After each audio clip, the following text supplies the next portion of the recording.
Hey Travel, do you know any songs that I can use with the pentatonic scale?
Hey everyone, Clint Tucker, guitar trainer and coach.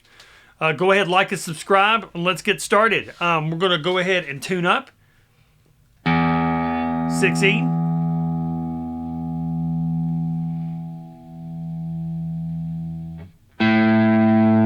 5A.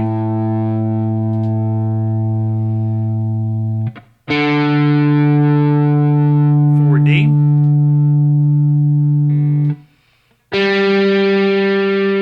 3G.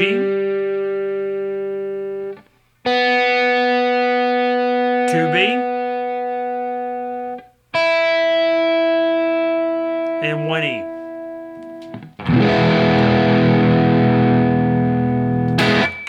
I'm using my Sir Strat style, going through scuffle mess gear, and I'm also using like a fuzz face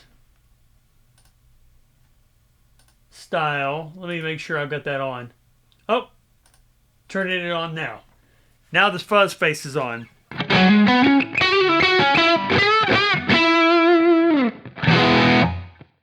So we're using the F major pentatonic or D minor pentatonic to create these lead lines. If you don't know exactly what's going on, go ahead and check part 1 where we're actually doing the F major chords and we're actually coming up with the chords for this song. Just for you to recap, we have a B flat major. And if the bar chord's too hard, go ahead and just use a power chord. And then we have G minor. Same thing, if the bar chord's too difficult, go ahead and use a power chord. D minor. And C. So we're coming up with a lead line that works for all these chords. Now, interestingly enough, let's look at this B flat major. There is a D note right here on the 3rd string, 7th fret. And if I'm using my D minor pentatonic scale, there's a D right there on 610 or 412. So I know that note will work with that chord. Here's a great thing to think about. If you don't know exactly what notes to play over a certain chord progression, make sure you know the notes that are inside that chord because they automatically work. So I like to use this philosophy. I use a scale mixed with a chord note mixed with a melody line. So I try to get my melody line to be part of the scale that, for the most part goes with the 1 chord. In this case, the 1 chord would be F. So I would use the F major scale. And then from there, I would use whatever notes are in the chord. Always use the root at first, and then you can start to color from there. So in this first lead line we've got, I'm using the F note on the first string, 13th fret, with finger 4. Now that means that my finger 1 is on the 10th fret. Now I'm in my 4-finger, 4-fret grid, ready to go. And then I'm going to skip up here to the 4th string and play the D. And then I'm going to go to the 2nd string and play the A. Now here's an interesting thing. A is not in B flat. However, it is in the F major scale. So by that notion right there, there's a possibility that I can use it. And in fact, what that actually gives me the sound of is a B flat major 7. So the A note actually works with it, because that's number 3 in the scale that goes to number 4. So what I'm actually doing is I'm creating a little bit of tension, but it also is part of that D minor pentatonic scale.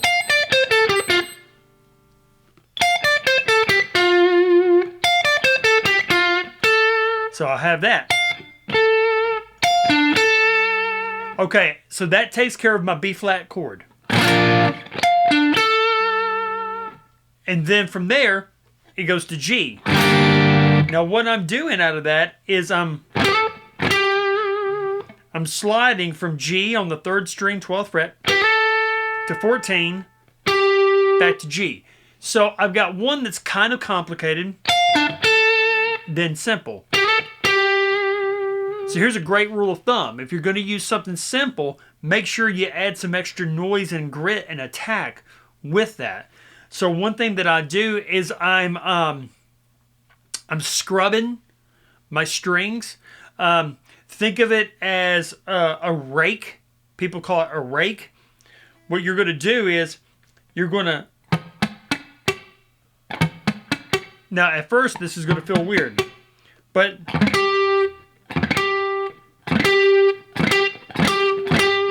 You got to make sure that you're muting the strings behind your pick stroke. So if I'm picking 6, I'm muting it immediately. So I'm basically palm muting,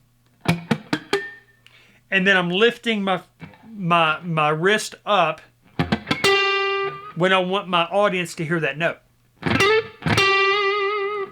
And that takes care of my G chord. So now, if you don't do that scrubbing and raking technique, it's not going to sound bad. It just might have less attitude. So listen to it without the scrub. And with the scrub. So you almost can get away with doing some nasty stuff and then muting at the end. As long as you keep that last note crystal clear. Okay, so now our D minor comes up. What we got going on here is I'm going to use this little guy right here that we could have used for our ambient chords and ambient textures. By the way, go check out that video if you're not aware of that. That can help you with any kind of ambient ideas when you got a lot of reverb, delay, and modulation. So what I'm going to do is I'm going to use 1, 2, 3, 4, 5. I'm using the 5th note of F major and the 3rd note and the 1st note. This is what we call an open voicing of the F major triad. 1, 3, 5. Just sounds unique, because we're jumping in and out of pitch registers. One's kind of mid-range, the other one's kind of low, and the other one's high. So that's kind of a cool way to think about something that is easy as this. That is going there. And in fact, that's what I did with the first one. When I did this, Look at this. There it is on the first string. So if I was to play, that would be my 1, 3, 5 for that D minor triad. 10, 10, 13. And in fact, I'm just taking that low, that high D and putting it a octave lower. And then we have... So even though the interesting thing is that's F major, when I play a D minor, listen to what it sounds like. It actually sounds good because it's kind of like a D minor 7 is basically what it is. So anytime a D minor chord is playing, you can play F major right over it, and it sounds great. Same thing, if F major is playing, you can play D minor over it. I would just really focus on the first and last notes of your phrases and make sure that they go with the chord that they're playing over. That's a great rule to always live by. All right, so we're doing this one. So that's on the 8th fret, first string, 7th fret, D string, and then 6th fret, B string. So that's 1, 8, 4, 7, 2, 6. And then finally, I'm going to go basically what I did with this. That little guy, I did this right here. 3rd string, 7th fret, scruff, go to 9, come back to 7. So you're getting continuity. So if you have a theme where you use like part of a triad, then a scruff, try to do it on the next one.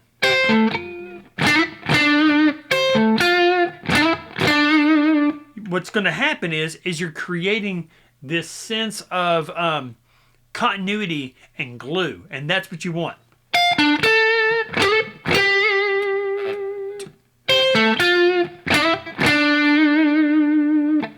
So we have those, and you can repeat those twice to set up that theme. And then for a little bit of difference, what I did is over B flat, I did this little guy. Now that right there is going to be part of a B flat major 7 arpeggio. So it's going to be 314, 315, 113, 117. Now what that is there's the 1, so that's 1, then that's going to be 5, and that's going to be 7. So I'm not playing the 3. If I played the 3, you would have this.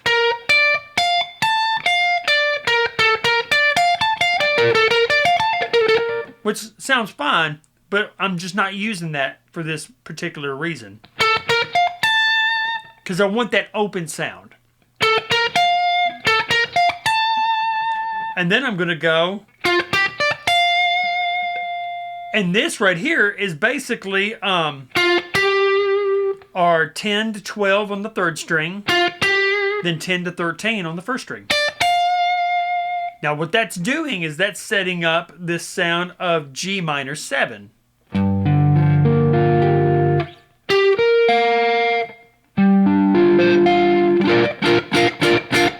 So I have our B flat major 7 sound, then G minor 7 sound. By just doing these little things. Then I go with finger 1 on the 1st string, 12th fret, and I do like a little, like a hammer trill. One thing you can practice is to see if you can actually pluck the 1st string with finger 2. If you can do that, then you're going to be great. Because then you'll hammer, and then pluck. You don't want to pull off, you want to pluck that string. Then go to 15 on the second string. That's our D. So now we have slide into it for even more like stylistic effect. Then we go back to our pentatonic scale.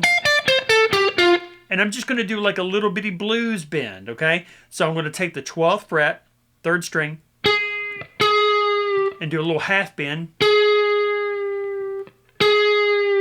Like that right there.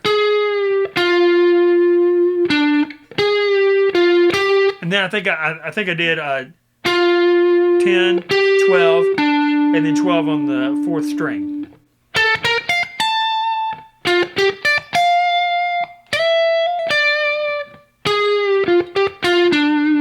So a little bend, then 10, 12, 10, 12. And then I go back to the original idea.